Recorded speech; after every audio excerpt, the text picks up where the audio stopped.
Hello, this is Catherine. Welcome to Double O Kidney. Even if your doctor isn't intentionally out to mislead you, I'm betting a new stethoscope that he is keeping you in the dark about at least some things. Yes, a whole top 10 of things.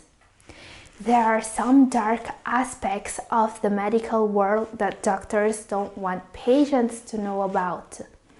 These are secrets that can save your kidney health, your wallet, and even your life. This is what I'm going to talk about today. Number 10. You don't need this test. Recent statistics found out that up to 50% of surveillance colonoscopies ordered by doctors were unnecessary or even inappropriate. We're talking about an invasive procedure here. These colonoscopies are follow-up procedures done after polyps are removed. Now, a colonoscopy is the gold standard screening for a colorectal cancer. But some doctors may pressure patients to get the test even though they don't need it, the researchers said in explaining their findings.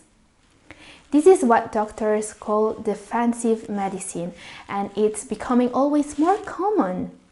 The fear of being sued by patients for not ordering a test is often a reason for doctors to order too many tests.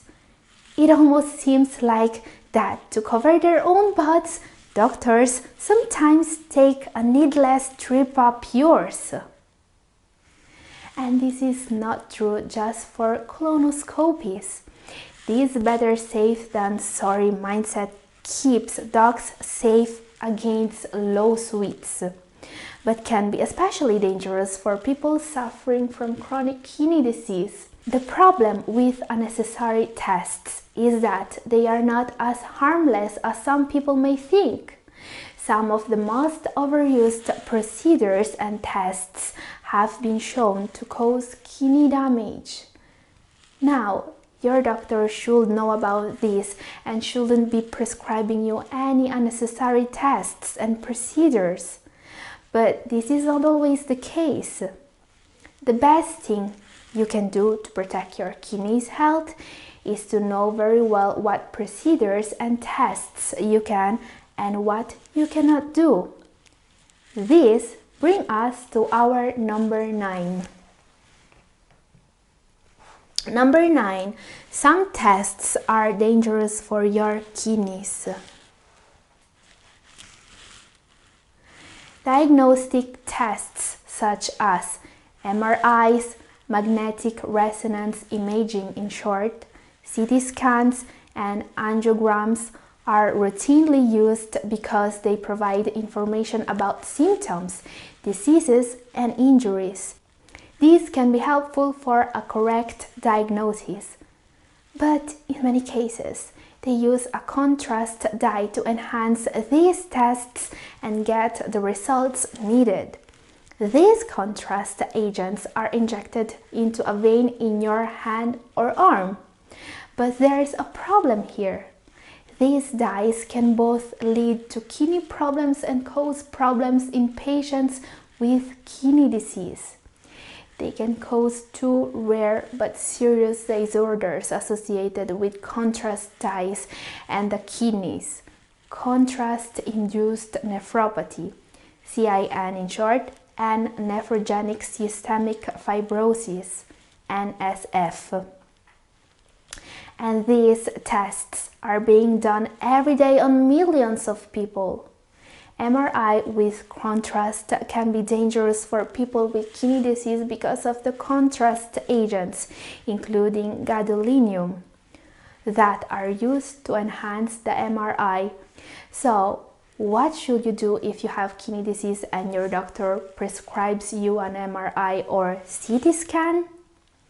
Know your GFR and if you have CKD, chronic kidney disease. Telling your doctor what your GFR and creatinine numbers are will help him understanding if the MRI or CT scan can be dangerous for you. So, talk to the doctor ordering the diagnostic test and make sure your doctor knows about your kidney problems.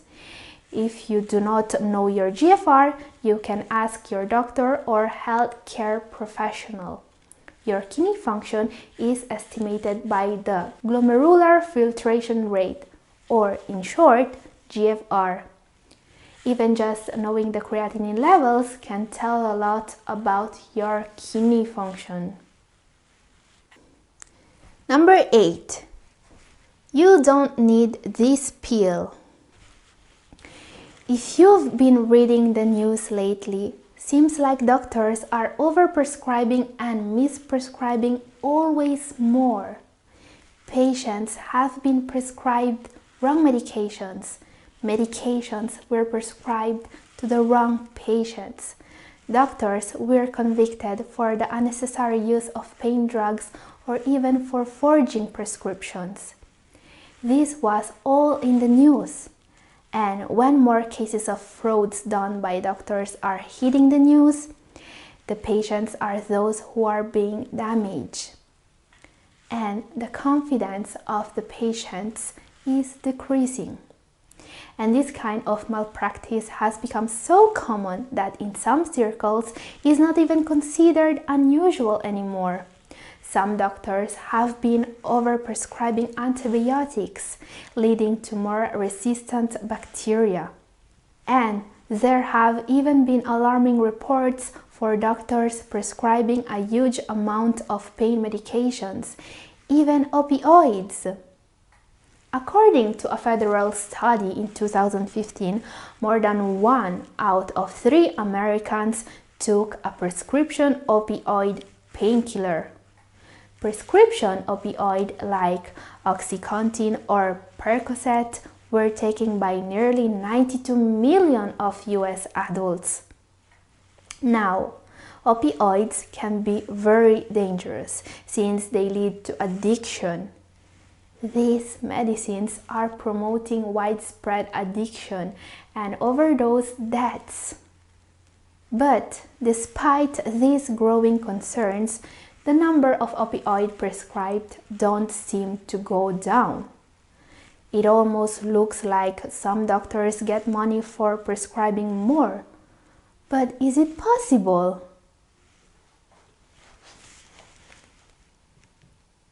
Number 7.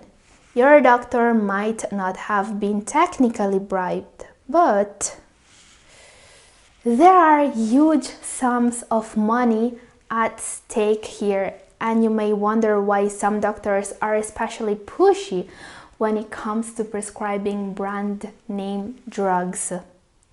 If your doctor is being really pushy when it comes to a particular brand, chances are that he's being influenced by pharmaceutical companies. Your doctor might not have been technically bribed.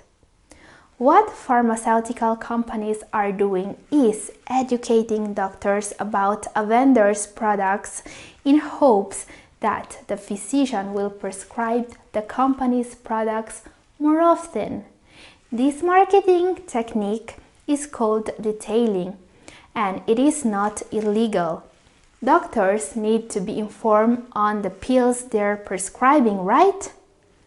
Now, a research conducted in 2016 showed that for every payment that physicians received from pharmaceutical companies, the companies could expect that doctor to prescribe their marketed medications for the next 3-month period.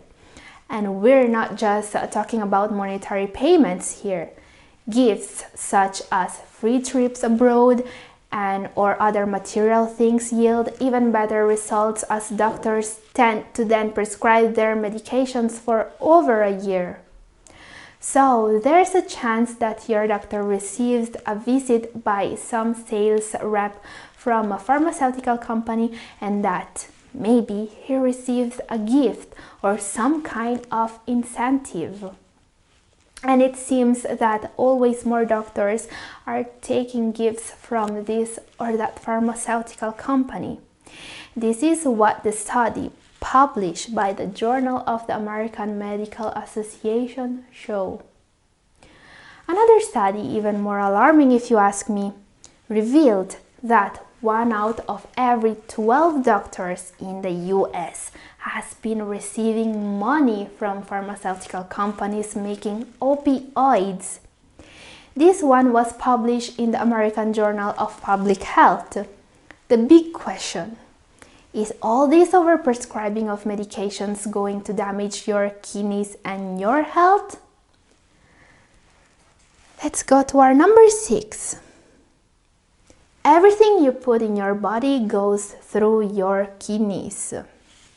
If you are suffering from chronic kidney disease, you are more at risk than others, since every single drug you put in your body goes through your kidneys. Taking the wrong drugs or taking more medications than needed will cause damage to your kidneys. Both prescription and over-the-counter medications are filtered by the kidneys. This means that your kidneys have to go through any drug or pill you put into your body. Some of these medications are more harmful than others. The medications that can cause harm to your kidneys are cholesterol medications, known as statins. Statins have been linked to acute kidney damage by a large study. Even in healthy people, taking high doses of statins may increase the chance of developing kidney problems. Pain medications and NSAIDs. Some over-the-counter and prescription pain medications, including non-steroidal anti-inflammatory drugs, NSAIDs in short, should be avoided because they reduce blood flow to the kidneys. Narcotic pain medications are even more dangerous since they can build up in the body and cause serious problems for patients with chronic kidney disease. Antibiotics. People with chronic kidney disease should be very careful with aminoglycoside antibiotics. These are a type of broad-spectrum bactericidal antibiotics that are commonly prescribed, and they are known for causing kidney injury even at low doses. People suffering from chronic kidney disease or those who have been taking these antibiotics for a long time are at particularly high risk. The most toxic is neomycin, followed by gentamicin, tobramycin, and amikacin. Proton pump inhibitor. These antacid medications can disrupt the body's electrolyte balance if you have chronic kidney disease and can even cause kidney damage in healthy people, according to a large population-based study. Let's go to our number 5. There is no profit in healthy people. Let's talk about the world health epidemic for a second. The number of people with high blood pressure, cholesterol, type 2 diabetes, and kidney disease is growing at an alarming rate, and there is no sign of a decrease in sight. Here, a lot of people suffer from chronic kidney disease without knowing it. According to the statistics I have here, 96% of people with kidney disease reach the advanced stages without even knowing they had a problem. These are statistics published by the National Institute of Diabetes and Digestive and Kidney Diseases, NIDDK in short. What these numbers say is that 1 in 7 North Americans have chronic kidney disease, but only 4% of those with early kidney disease know they have a serious condition. A lot of people suffering from diabetes or high blood pressure have kidney disease without knowing it.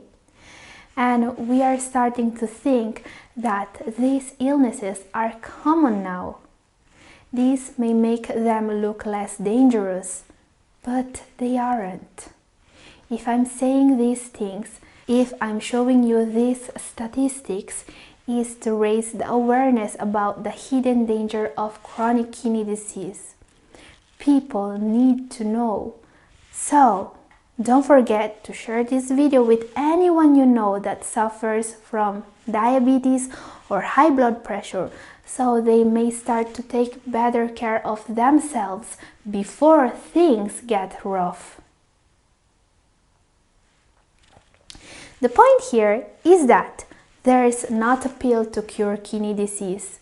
People seem to be convinced that the final aim of the medicine is to heal them. And it always surprises me the eternal faith in pills I see in all the people.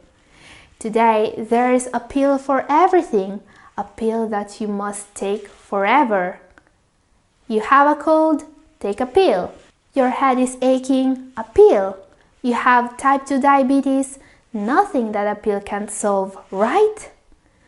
But in countless cases, the drugs and pills people are prescribed are just palliative care. They are only able to alleviate the symptoms a little bit until the next, very expensive pill. Unfortunately, there is no profit in healthy people, and the pharmaceutical companies seem to know this very well. Okay, I'm not saying that there aren't researchers and scientists trying to find a cure to diseases like type 2 diabetes or kidney disease. Yes, there are people working to cure these diseases. But unfortunately, the medical establishment is working even faster on new ways to make money from patients. Number 4. Doctors make mistakes. A lot of patients think that doctors are perfect and incapable of making mistakes, but what the statistics say is completely different. Doctors misdiagnose a lot. According to a study done by the US Institute of Medicine, almost 12 million Americans will receive an incorrect diagnosis once in their lifetime. A pretty frightening number considering that human lives are at stake here.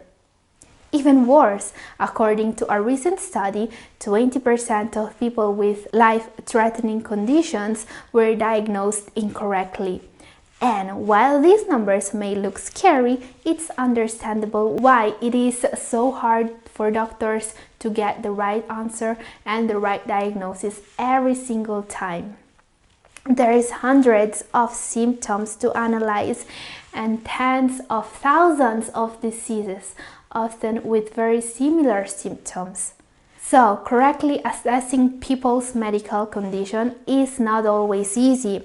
But despite the numbers, they are getting better at it. Still, if you feel that you've been misdiagnosed, get a second opinion. Even doctors get a second opinion from their colleagues if they're not sure about the diagnosis. What you shouldn't do is to self-diagnose on Google. Here's why. Number 3. Patients make mistakes too. A lot of patients misdiagnose themselves on Google. In this day and age of limited time with doctors and ample opportunity to Google anything, the temptation for patients to get their own diagnosis about their illness is strong.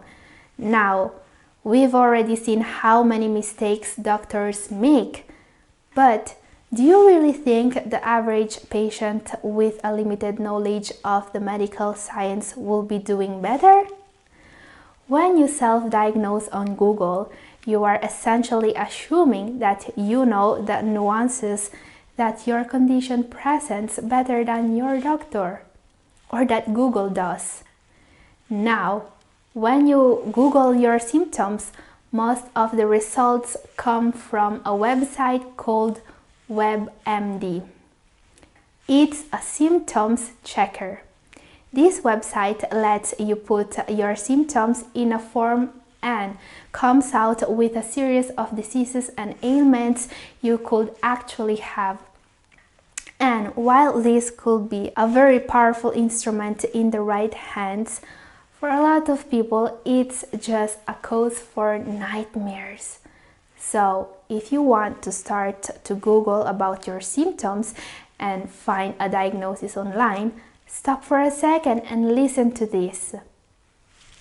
Half of the people searching for a diagnosis online will end up thinking they have cancer and that they will die soon. I'm not joking here. The number of people getting an online diagnosis for cancer today is alarmingly high. There have even been some investigations about the trustworthiness of websites like WebMD and the potential conflicts of interest. The problem is the source of revenue, which primarily comes from health insurance providers, medical device companies, pharmaceutical companies. You see where I'm going here? So, the truth is that self-diagnosis can lead to misdiagnosis, overdiagnosis, missed diagnosis, and even disrupted doctor-patient relationship. And these self-diagnoses are even more dangerous than they look. How? Number 2. Mistakes can be dangerous.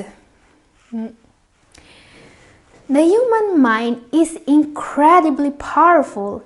It can influence the body. It can even convince it that the symptoms that it's only imagining are actually real. So, when a patient gets a bogus diagnosis for cancer from the internet, he can become so anxious about a symptom that he can actually somatize it. Yes, some people will actually start to feel the symptoms they read about. So yes, patients can actually make themselves sick even if there is nothing wrong with them. Hypochondria and the nocebo effect are no joke. The nocebo effect is the opposite of the placebo effect. When patients are administered a pill of sugar and get told that's a medicine, in some cases they start to actually feel better. That's the placebo effect. In the same way, if people convince themselves that they are ill, in some cases they can start to actually have the symptoms. Number 1. You must take care of yourself by being informed. If your health fails, it can overshadow everything else that's going on in your life. Daily tasks become more challenging, health expenses can pile up, and your ability to earn a living can even be in jeopardy. This is why you must learn to take care of yourselves the best you can. And I'm not just talking about eating better or doing some physical exercise here. Learn to understand who to trust and who not to trust can be a huge factor. And having a better understanding of your illness and how to treat it can have a big impact on your health too. This is especially true for people suffering from a chronic illness like kidney disease. Even if the picture of today's healthcare system may look scary, you should never lose hope. There are still good doctors and people putting the health of the patients above the economic growth and greed of the companies. Still, you must learn to take care of yourselves the best you can. And if you have been watching this video till now, I'm pretty sure you're doing your best to learn more about your condition. Want to keep learning about kidney disease? Watch this video now. This is all for today. Thank you for watching.